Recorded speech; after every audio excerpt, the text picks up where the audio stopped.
5月9日，來自內地同埋香港各界人士一同嚟到大嶼山梅窩銀礦灣抗戰事蹟紀念碑，悼念遭日軍殘忍殺害嘅11名村民，並從年長嘅梅窩村民口中了解當年梅窩銀礦灣慘案歷史。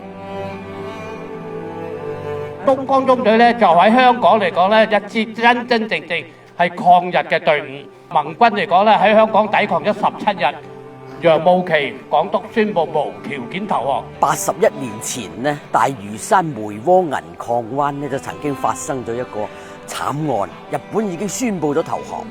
我哋游擊隊根據朱德總司令嘅命令，我哋嚟呢度勸降。日本當時嚟講喺依間屋嘅前身，佢哋嘅憲兵總部一間叫海屋酒店，我哋嘅游擊隊喺嗰邊落嚟，就碰啱2個日兵，叫佢哋帶我哋嚟呢個日軍嗰個司令部，佢哋唔聽，日本仔抵抗，咁樣喺呢個時候咧，游擊隊仲會駁火。呢9個日本兵咧就俾我哋游擊隊高居臨下喺嗰啲山頂制高點射殺咗。打咗1個鐘頭之後咧，游擊隊就撤離咗啦。我哋都有一個本土喺大朗村嘅大嶼山村民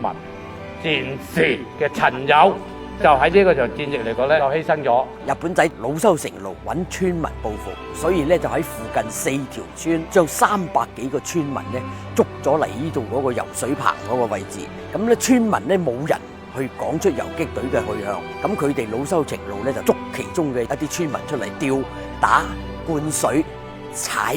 倒吊、折磨佢哋。當時冇行人路嘅，係一個灘塗嚟嘅啫，好似對面咁樣紅樹林。對一啲不屈服嘅村民同埋啲想逃跑嘅村民咧，佢捉咗出嚟咧，大概有成12個村民係俾佢生生咁樣係喺啲河邊殺咗頭嘅。